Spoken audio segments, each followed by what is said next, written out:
Are you an established small business owner or aspiring entrepreneur? Would you like professional advice to help your business grow and succeed? Well, look no further. The Virgin Islands Small Business Development Center is the territory's #1 resource to move your business forward. Enjoy no-cost advising, low-cost training, and technical assistance from experts in both the public and private sectors. The VI-SBDC is nationally accredited and sustained by the University of the Virgin Islands and the U.S. Small Business Administration. Visit us at our locations on St. Thomas, St. John, or St. Croix, and follow us on social media at VI-SBDC. For easy access to all our training and networking events, be sure to join our newsletter and download the VI-SBDC app. The Virgin Islands Small Business Development Center, here to help your business start, grow, and succeed.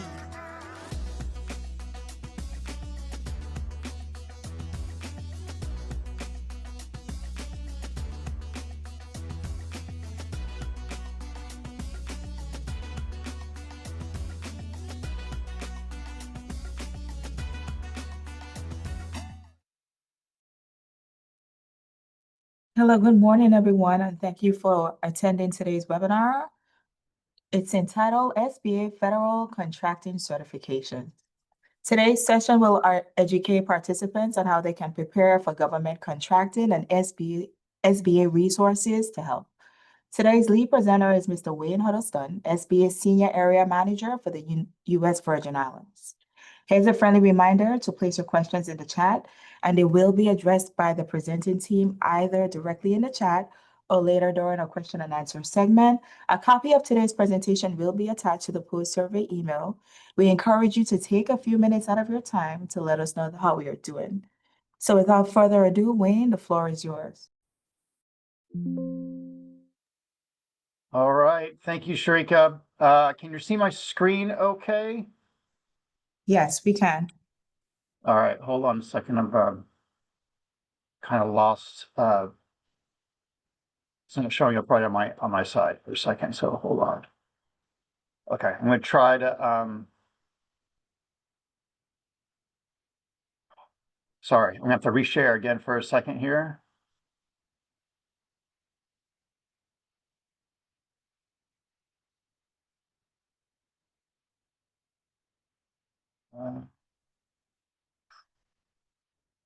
Okay, what are you seeing? Are you seeing the main slide or are you seeing other slides? We're seeing marketing and selling to the federal government. Okay. There's a. Sorry, it's not showing up right on my end for a moment. I'm going to have to stop. I'm sorry. I'm going to stop for a second and then I'm going to start the reshare and then see if I can redo this right.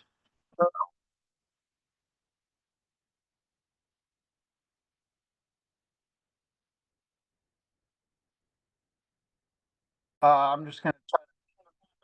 Thank you, Sharika.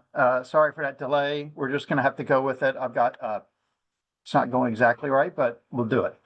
Okay, thank you, Sharika. Today we're going to talk about government contracting certifications. There's a lot to cover in government contracting certifications, so we're going to break it down really as short as I can and hopefully leave time for questions that any of you may have. I'm not sure how many people that have joined today are already registered in the system for award management and already maybe have been doing government contracting or are now just looking for certifications, or perhaps some of you maybe have not ever done government contracting in the past and are looking to get a better understanding of whether you should get into government contracting and how certifications can help. I'll go through all that today, and then, like I said, hopefully leave some time for questions at the end. So before we get into the contracting certifications, I'd like to just do a few slides here in the beginning to talk about government contracting in general, especially for those of you who may be joining that are not already in government contracting. So first of all, if you have not been in government contracting, you do need to register in what's called the System for Award Management. We have size standards, which are called NAICS codes. That stands for the North American Industry Classification System. You need to determine that you are small. The vast majority of small businesses or businesses here in Virgin Islands are small. You need to have your business type already put together. You cannot be a nonprofit and compete for government contracts or certifications. You must be primarily operating within the United States, and primary operations cannot be outside the United States or you're not qualified. I already spoke about the North American Industry Classification System.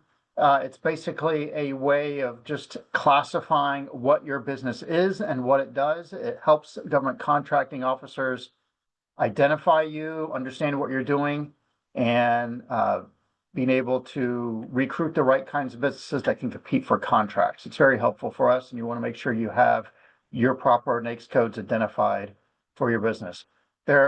Every business has at least one NAICS code, but many have multiple, and if you can do more than one thing, you want to make sure you have that listed in there. You also want to make sure that you're ready to do business with the federal government. You want to do a little research ahead of time to see if the government buys what you sell. You want to make sure that you have the experience, that you have cash on hand to float your operation if you need be, that you have some working capital inventory. Are you capable of fulfilling government contracts? And you want to know where to find the contracting opportunities. So there are different types of ways in which the government competes or really puts out contracts for bid.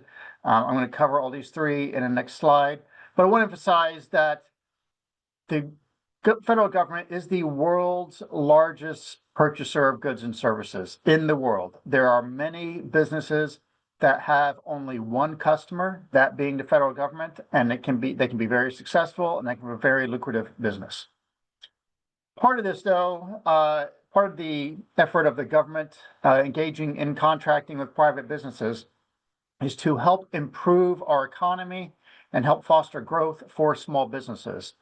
That being said, the federal government sets aside 23% of federal contracting dollars to be given to small businesses. That's a goal each year that the federal government sets to provide 23% of its contracting dollars to small businesses so that it can foster the growth in the economy. There are different types of competition to win federal contracts. One is full and open, and that is open to any responsible business bidding on a contract. Big, small, certification, no certification.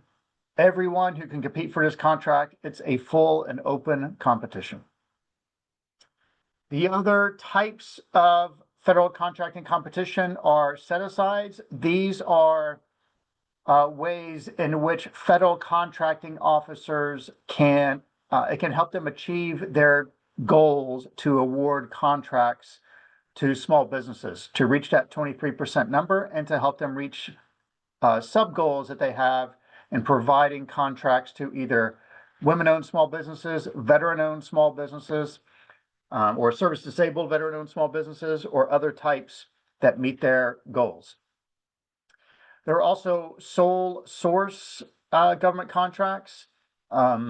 These are not used as frequently. They're typically used in cases where there's some sort of compelling urgency or international agreement or something authorized by law. And they can be allowed under certain small business contracting and business development programs like 8A and some of the certification programs that I'm going to talk about. All right, so I'm going to talk about the set-asides, how that program works for certified, our certification categories. These are the 5 categories in which small businesses can get certified, which can enable them to qualify for set-aside programs. And I'm going to talk about each one of these programs in more detail as we go through this program, as we go through this presentation. They're also, these are primary methods of contracting. You can have micro purchases, which they don't require any bidding process. These are where government, it doesn't even have to be contracting officers. It can be government employees and others that are authorized to do so can make purchases on a government's behalf on a card or a credit card. There's the simplified acquisition process, which allows a more streamlined process for acquiring things between $10,000 and $250,000. There's a sealed bidding used when government has needs for services that is clear, specific, and complete, and there's no negotiation prior to the award. And then there's technical products valued at $150,000 or more. And negotiation is allowed prior to award that considers more than price-related factors. So here's how we can help at SBA and with our partners can help you with that process. First, you want to get started by, if you have not been in federal contracting before, you need to start by getting what's called a unique entity ID number. Here in the Virgin Islands, even to do business with the territorial government, you also need a unique entity ID number. You can get those free of charge. You can get them at sam.gov, stands for the System for Award Management.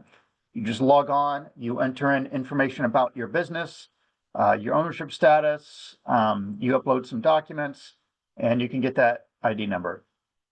And as part of that, you register for the System for Award Management.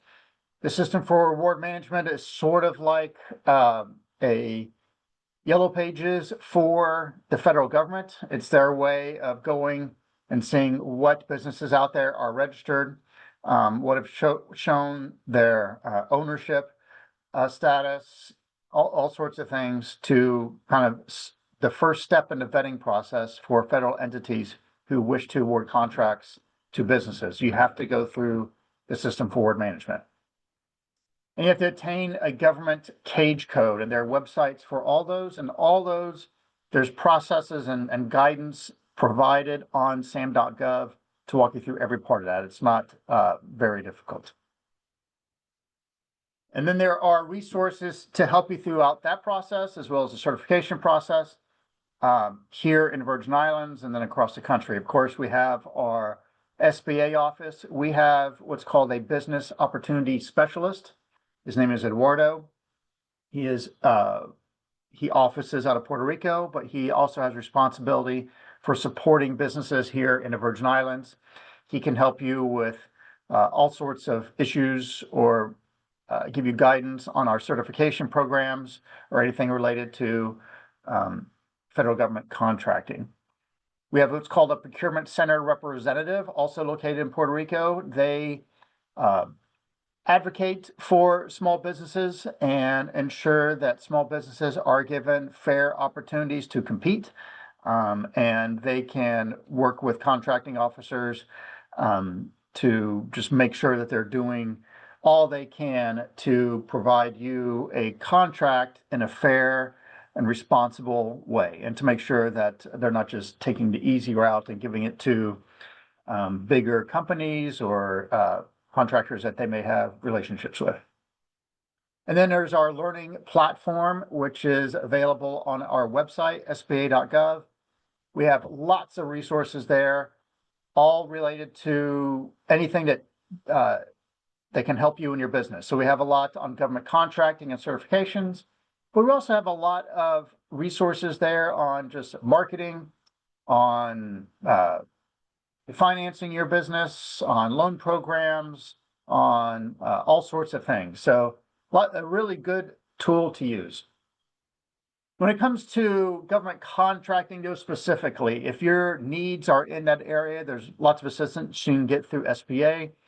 But one of I'd say the best resource is the Apex Accelerator. This is an entity much like the SBDC, but whereas the SBDC helps businesses in all aspects of their business, the Apex is laser focused on government contracting. They can help you with all aspects of government contracting, from just registering in SAM and making sure you have a good capability statement to understanding how to network with contracting officers. They have lots of workshops They are experts in the government contracting realm, and we have an Apex accelerator here in the Virgin Islands that's able to help you with that. All right, so now that we've covered some basics, I'm going to go into the specific government contracting certifications that SBA helps you obtain as you compete for federal contracts. The first one I'm going to talk about is women-owned small businesses and the Economically Disadvantaged Women-Owned Small Business Federal Contracting Program. So the women-owned small business, it's just there to help women-owned businesses take advantage of prime contracting goals, helps you build capacity and grow, and there are set-asides for women-owned small businesses and economically disadvantaged women-owned small businesses. So the economically disadvantaged women-owned small business is essentially the same. It just has a one extra requirement to show that this particular business or owner of the business has been economically disadvantaged in some way. It's a subset of women-owned small businesses. So if you qualify as an economically disadvantaged women-owned small business, you automatically are a women-owned small business as far as our certification goes. The unique aspect of the Women-Owned Small Business Federal Contracting Program is there are specific NAICS codes that are carved out that are identified as uniquely do not have many women-owned businesses in that realm. So it may be largely dominated by men-owned businesses, and this is an effort to try to get more women-owned businesses to compete in a field that they normally are not in. So those NAICS codes are developed. You can see a full list of those NAICS codes on our website, but those are there to help small businesses or women-owned small businesses compete in those realms. There are requirements, and you want to make sure that this certification is appropriate for you.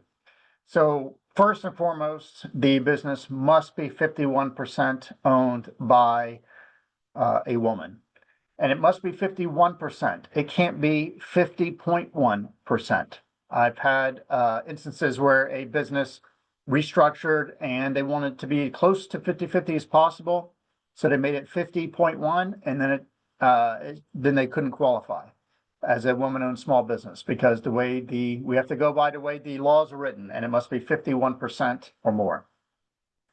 The woman or women must have the highest officer position, must have managerial experience, must manage the daily operations of the business. So for instance, if you're not a woman-owned business, you can't add your mother or someone else to the business and restructure and say, oh, okay, I'm going to add my mother or grandmother as a 51% owner, but really I'm going to be running this business. I'm just putting her down on paper to get the woman-owned certification. That doesn't work. The woman or the women who are in charge of the business must have the daily, must manage the daily operations of the business. They must be the highest officer. They must be the one authorized to make all decisions. They've got to be involved in the business and actually doing it.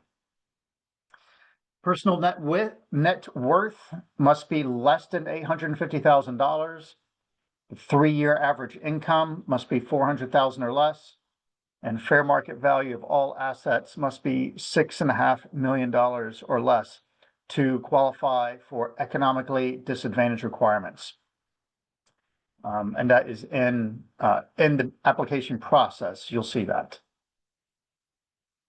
So when you're in the when you gain the certification as a woman-owned small business or economically disadvantaged woman-owned small business, it does allow that business to qualify for set-aside or sole source award contracts, increasing prime and subcontracting opportunities.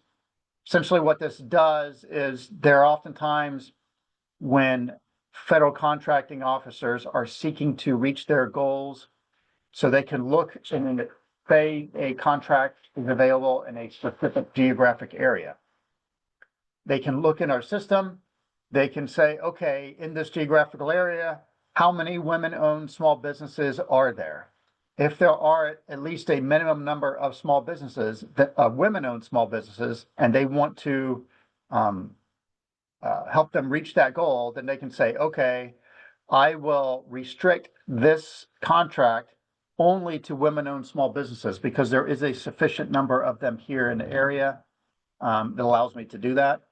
So if you don't have that certification, then you can't even compete for it. But if you do, then you could qualify for these set-aside contracts that they designate. Gives you an opportunity to build capacity by establishing joint ventures. There are lots of other prime contractors that often want to do joint ventures with a woman-owned small business or any of the other certification programs for that matter. And having that certification can help. It also gives you training to management and technical assistance program. We have a program called 7J at, I'm sorry, it used to be called 7J. They call it something else now, but it is a training program where we offer free training to certified businesses within our system to just to help them. So it can be training on contracting, on how to market yourself as a business, how to obtain industry specifics such as construction certifications and others. We offer a lot of these trainings free of charge to our certified businesses. Next one I'm going to talk about is the 8A Business Development Program. This is more of a mentoring and training program. It's a 9-year program available once per lifetime for a business. It gives that business access to business development support, and it helps them build capacity as they grow through the contracting program. So when you obtain the 8A Business Development Program certification, that puts you in our 9-year program where you get assistance from our business opportunity specialist. You get help connecting with government contracting officers. We help you in all sorts of different ways, evaluate your mix of businesses, your mix of contracts, your capability statement, all sorts of things. You get a lot of hands-on support to help you. These are intended for businesses that are fairly small and wish to grow in federal contracting. You do need to make sure that it is for you. You want to make sure you have a right government and commercial balance of contracts. That's the whole role of this program. You need to have some sort of ability to market yourself. You need to make sure you have the proper NAICS codes, that you have some potential for success. And to qualify, you must show that you had a diminished ability to compete in the marketplace and you're socially and economically disadvantaged in some way. You should make sure this is not for businesses that have not been established yet. You want to make sure that you can already demonstrate that you have the capacity to deliver on federal contracts, that you have some sufficient cash flow, that you can show past performance, and that you're open for advice on growing your business. So you want to make sure that you assess your business along with those. So as I said, there's a 9-year program, and all the things I mentioned, your ownership, your control and management, potential for success, character, all those are specifically outlined in the what we call the Code of Federal Regulations. So this is the part of it right here. All is outlined. The eligibility for disadvantaged is in there. The criteria for disadvantaged status is in there. All that is in there. So I'm not going to go into detail because I can do a really long presentation just on that in itself. And this is just to introduce you to the topic. But you want to make sure that you meet those requirements, and it's all on our site when you start that registration process as well. When you do get 8A Business Development Program certification, you get really good benefits. Like I mentioned earlier, you get SBA assistance, hands-on assistance as you grow. They will help you. Our business opportunity specialist will help you in your strategy for competing for businesses. You can qualify for mentor and protege agreements and joint ventures. It's a really, really good program. We've had a couple of entities go through that program here in the Virgin Islands and have become successful as a result of it. Additionally, to qualify, you must be operating for at least 2 years. You can't start your business and then go straight into an 8A program. You can be waived if you have business and management and technical expertise. For instance, if you have been working in an industry for many years and you have shown your past performance, you've shown ability to meet requirements, you have a lot of money set aside to make sure this business can operate, and you've been really performing on contracts, you just haven't been the business owner and this is a separate entity that you started, then that could be waived in those circumstances. But in most circumstances, you must be in business for 2 years. Your personal net worth must be less than $850,000. 3-year average income must be $400,000 or less, and fair market value of all your assets must be $6.5 million or less. Like I said, it's a program that has a certain amount of time to it. It's a 8-year program, 9-year program. There is expectations that you will progress adequately in the program. It's not suited for everyone. And there's a limited total value of contracts. So there are some businesses that start in the program and halfway through, they start getting bigger awards, which is fantastic. And so they graduate early from the program. And then there are some businesses who get into the program, they don't put in the work, they're not successful, they're not doing the right things. And so then we just graduate them early too, or really not really graduate them, but just kind of let them out of the program early, because we want to make sure we're spending time on businesses that are intending to grow. And if a business is not, then it doesn't need to be in the program. It's a 9-year program. You will be required annually to submit information to SBA to maintain your profile, and SAM, inform us of all the changes in your business going forward. The first 4 years of this are more of a developmental stage, and then the last 5 years of it are intended to transition you out of the program and be ready to move on your own without the extra support. When you start the program, there is an orientation. There are referrals for training. We coordinate closely with the resource partners. There are invitations to business development events and other marketing assistance. And surety bond programs are in there as well. Just a lot of ways to help you out. So to get the most out of your program, you want to make sure that you qualify for the sole source and set-aside programs, like the women-owned small business program. If you're 8A, you can qualify for a set-aside and sole source. You want to make sure that where you can, you are establishing some joint ventures with other businesses in your industry, where you can learn more and just get a lot of introductions to other contracting officers that you may not otherwise have been able to. And you want to make sure you take advantage of the technical assistance programs that are offered throughout the year, and our bonding assistance and other programs from SBA to make sure you're successful. Okay, the third one is the Veteran Small Business Certification Program. This is a program that was once run by, well, there were 2 different programs. There was one by us at SBA and then one by the Veterans Administration. Those have been combined now into one that is managed by SBA. Similar to the other programs, there are sub-goals for veteran-owned small businesses as well that federal contracting officers aim to meet. And this allows you to compete for those when they set aside contracts for those categories or sole source, and it helps you scale up. So businesses that have this designation can compete for those sole source and federal set-asides, and it showcases that entities, not only just SBAs, but that federal agencies, when they award those contracts, it shows their commitment to the veteran community and growing the agency's federal contracting base. There are eligibility requirements very similar to the other ones. So you must meet, of course, the size standards for the program. You must have at least 51% owned or controlled by one or more veterans in the business. If you're trying to qualify as a service disabled veteran-owned small business, you must have at least 51 of the business owned by one or more veterans that have that designated status.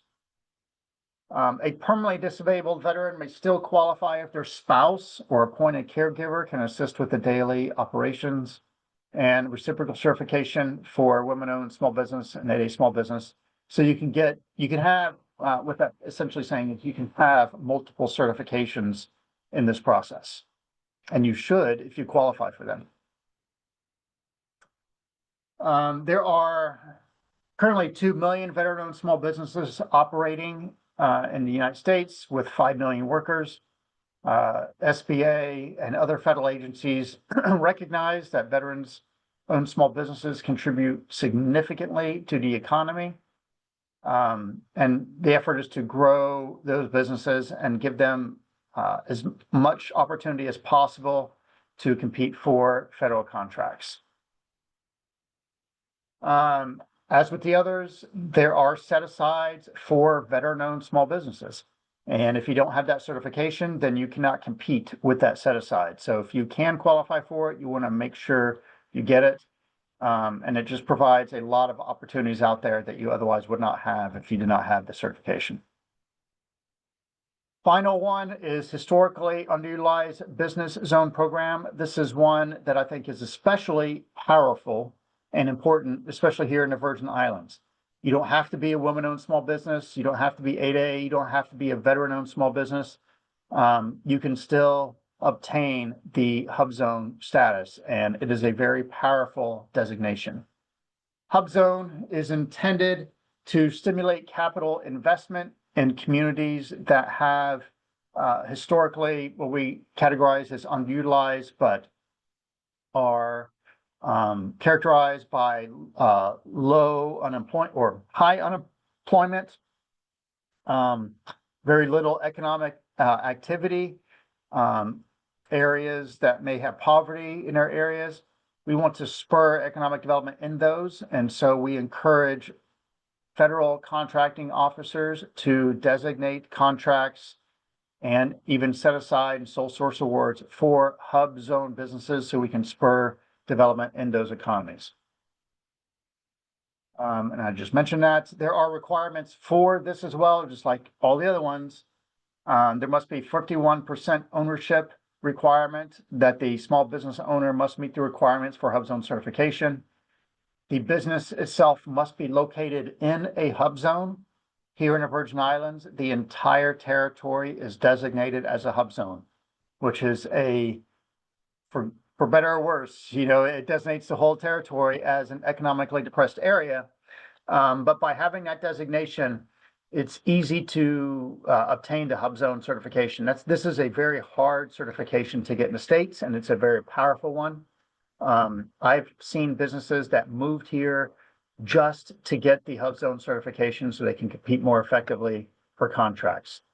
35% of your employees must reside in the hub zone. So if you're located here as a business and you're employing at least 35% of your employees here, I know there's a lot of businesses that have remote employees depending on the kind of work they do. But as long as they're located 35% in a hub zone, then you can meet it. You must meet the SBA size standards, of course, and there are NAICS codes requirements as well. A hub zone certification does require frequent recertification. There are site visits that are done by SBA personnel to confirm that an entity is located in a hub zone, that it continues to meet the hub zone criteria, that it's maintaining SBA standards. So you want to make sure that if you have this status, you are replying to those requests for site visits and others to maintain your status. Hub zone status provides a lot, just like the other ones, of course. It provides, it allows them to qualify for set-aside sole source award contracts, opportunity to build capacity. Hub zone businesses can participate in all the training programs that we have, joint venture programs that we have, Of course, get bonding assistance, guaranteeing loans, and the training set aside for contracting. It's a really powerful designation. One extra part to this that it has is that in HubZone, unlike the other certifications, for contracts that are bid out in fair and open competition, which is the majority of contracts are posted for open competition. A HubZone firm can compete for a contract under that designation and be up to 10% higher in what they charge and still be awarded that contract. This is unique to the HubZone certification program. So having this designation is very powerful. It's very difficult for contracting officers to meet their goals in HubZone. There is a strong emphasis in providing contracts to HubZone firms. So if you have that designation, that can just really help you not only to win contracts here, but as I said before, there have been businesses that have moved to the Virgin Islands just to obtain this certification, and they compete for contracts elsewhere, but they are located here and they continue to meet the requirements of the program, and they were able to thrive and win contracts they otherwise would not have been able to. All right, so there is a new, I say new, it's been up for about 2 years now, a My SBA Certifications website where you can apply for all federal contracting certifications in one place, whether it's women-owned, 8A, HubZone, veterans. It consolidates the paperwork, whereas before you would submit paperwork for one certification, then you'd have to do it all again for another, maybe through a different portal. All this is in one site, streamlining that process for you. We have all the resources available to help consolidate on that site as well. And it kind of integrates your experience across a lot of SBA programs. So a really fantastic site available to help you. Process is easy. First, you register in sam.gov.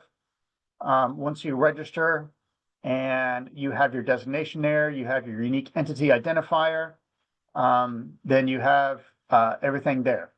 Then you start the application process. You'll see and read the required documents that are there, and you'll begin the process of uploading your documents. You'll receive a submission email and confirming that they were all sent in. If valid, it proceeds to the next step and notifies you of the complete application. If the application is incomplete or the documents are not valid, you will get an email or a letter or asking for more information to complete your application. If you receive, and these are normal, if a lot of times people submitting the information may miss something or not aware of a particular document that is needed, and they'll get that letter and they'll get it's nothing to worry about. What you should worry about, though, is that you reply. If you do not reply within 10 days, they just take that off of their list. So you'll just start over at the beginning. So if they ask for a document and you don't give it to them until a month later, then you're going to start over in the process because they've got other businesses that they need to move on with. So if you do get a pre-screener notice, then you want to make sure you reply as quickly as possible. Once everything is complete, that moves on to an analyst to review it. They will review it. They may conduct additional requests for information. And again, you should reply as quickly as possible to that.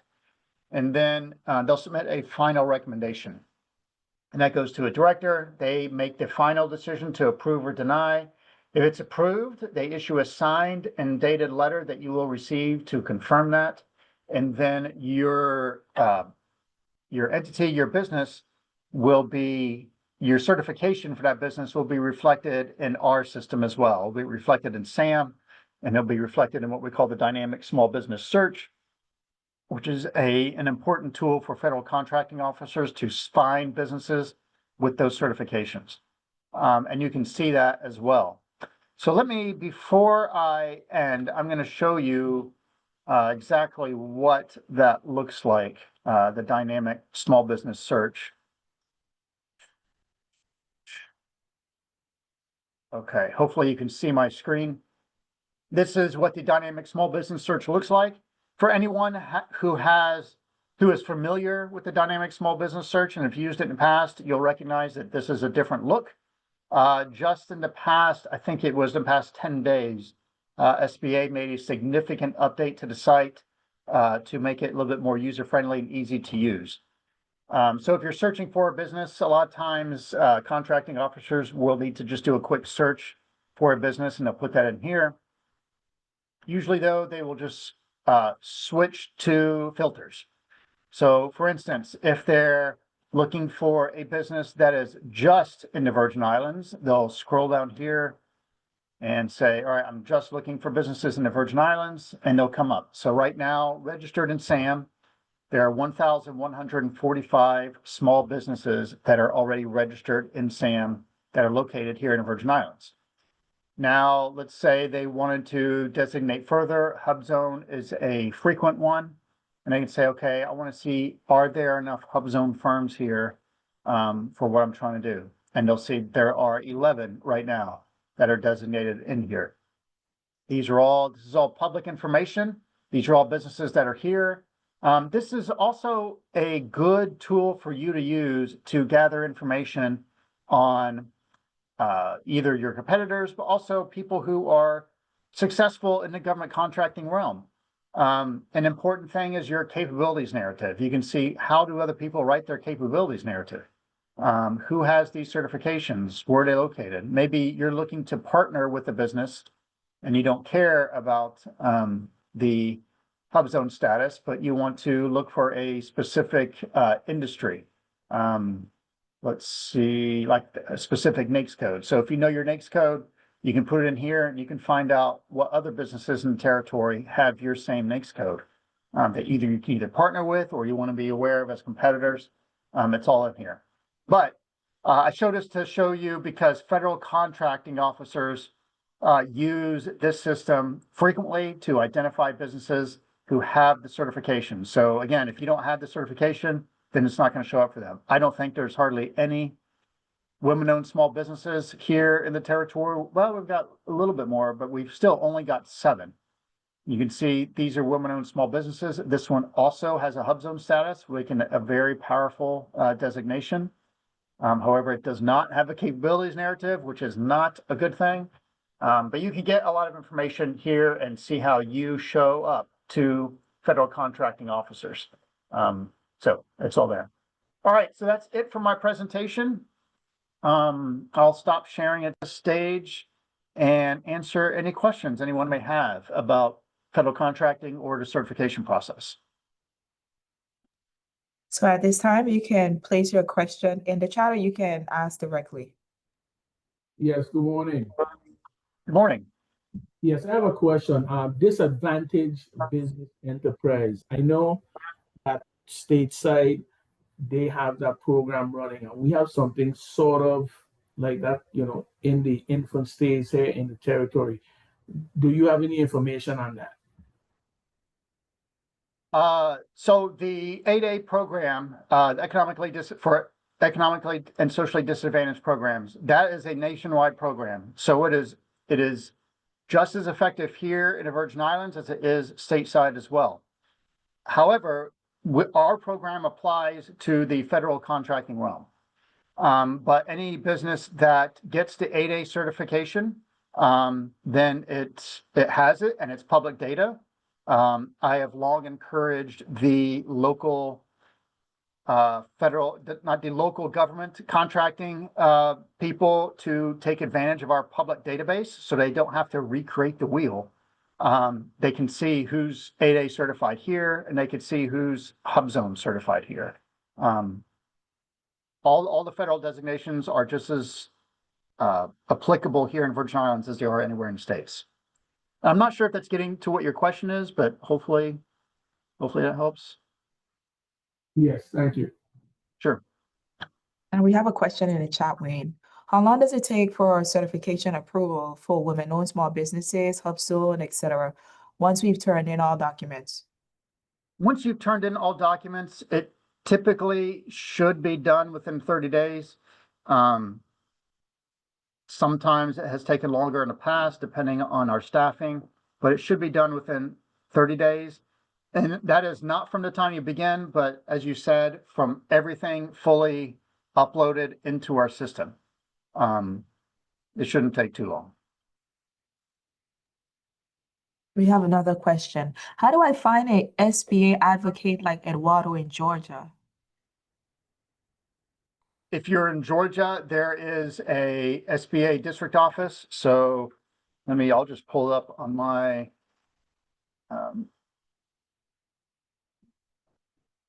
my website here. Let's see. So there's a district office. And all right, there's a Georgia district office. So if you just typed in Georgia SBA district office, go to their main page. On that page, you'll have their phone number, and you can just give them a call and say, who is the business opportunity specialist? Do you have one? And they'll be able to let you know. Their office is in Atlanta, by the way. Thank you for that. What are the benefits and requirements of DBE 8A women-owned small businesses or hub zone certifications? Hold on, let me see if I can pull up the chat so I can read that. What are the benefits and requirements of DBE 8A women-owned small business hub zone certification? Well, I just covered those in the presentation. So they all have requirements and benefits. I'll just briefly cover what is applicable to all of them. So for instance, if you're women-owned small business, veteran-owned, 8A, others, you have to have a 51% ownership of that business. So that's a requirement that is just across the board, 51% or more. If you, of course, you must be a small business. You must be registered in SAM. You must have a NAICS code, and you must meet the other requirements for that. So for hub zone, it's a little bit different. You have to be located in a hub zone, and you have to employ a certain number of people in that hub zone. For women-owned small businesses, you don't have to have that extra requirement. You just have to meet the requirements of your women-owned small business. The business is controlled by a woman. You have to meet some basic income requirements. You can't go above certain thresholds depending on the program. Same for 8A and the others. But we'll have a copy of this presentation that I'll provide, and it can go out to everyone, and it lists all those requirements and benefits in there. All righty, thank you for that, Wayne. One thing I'll also share, I don't know if there are other questions, but I'll just share this real quickly. So if you put in if you're not sure what it is, but here's the URL. It's certifications.sba.gov. If you can't remember that and you're just online, if you typed into Google my SBA certifications, you can put it in here. This gives a lot of fantastic information about all our certification programs, helps you find out if you should apply, what certifications you should apply for, how to prepare. If you're doing hub zone, how to calculate whether you qualify for a hub zone. And then if you just want more information on what the programs are and how they work. So for instance, let's say I'm just picking hub zone here. It'll take you to our page. It'll go right through what all the benefits are, what the qualifications are, how to apply, and all that. But this is your portal right here where you start that process and you sign in to start your certifications.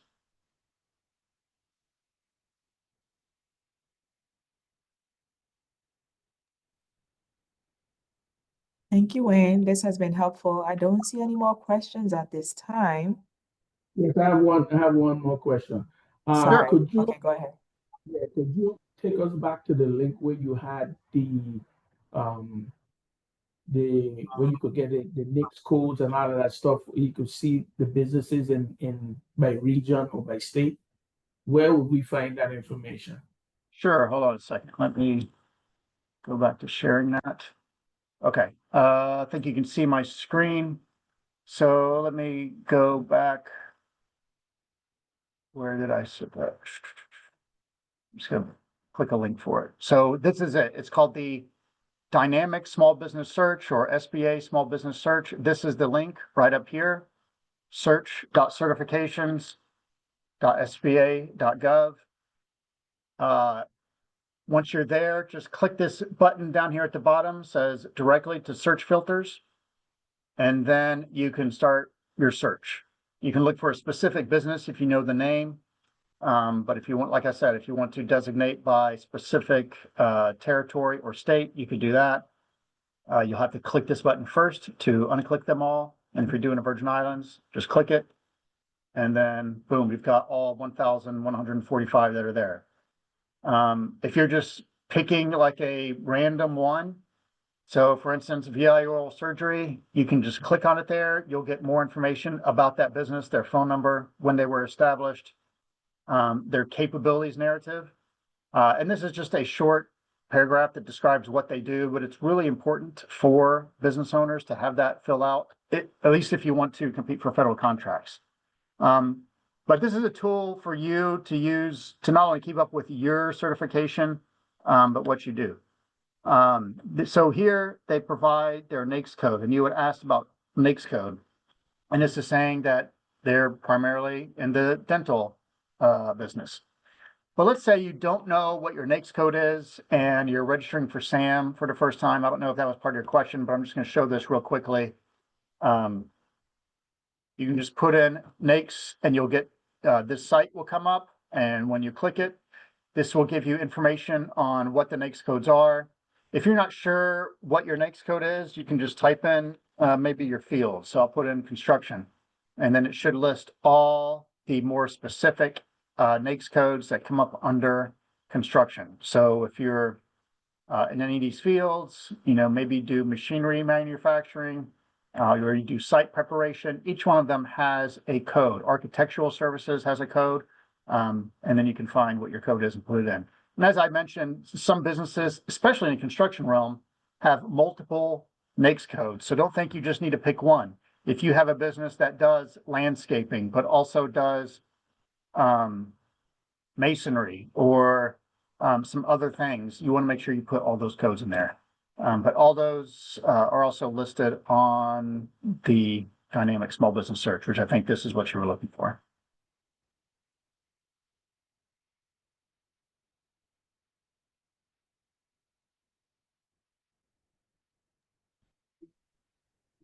Okay, Wayne, thank you for that. That has been helpful. So I'll just take this time to say that the VI SBDC has so much more in store for you as VI small businesses. We want you to visit our website, www.visbdc.org. You can download the VI SBDC app on your mobile device from the appropriate app store. Like and follow us on Facebook, Instagram, Twitter, Google Business, and subscribe to the VI SBDC YouTube channel for new uploads of our on-demand webinars. Here's a preview of upcoming trainings we have. We have securing government contracts, networking strategies that work on July 10th. That's going to be presented by the VI Apex. We have SBA back again with financing solutions for exporters. That's on July 15th. We have SBA back presenting Surety Bonding 101 on July 22nd. We have SBA presenting on how to apply and qualify for an SBA loan on August 19th. And we have them back again on August 26th. And they're going to be presenting and learning all about SBA's resources to help your business start, grow, and succeed.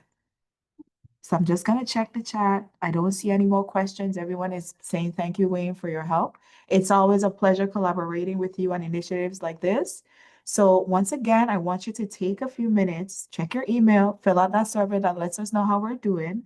And thank you for your time and attendance today on behalf of the entire VI SBDC network. Do enjoy your day.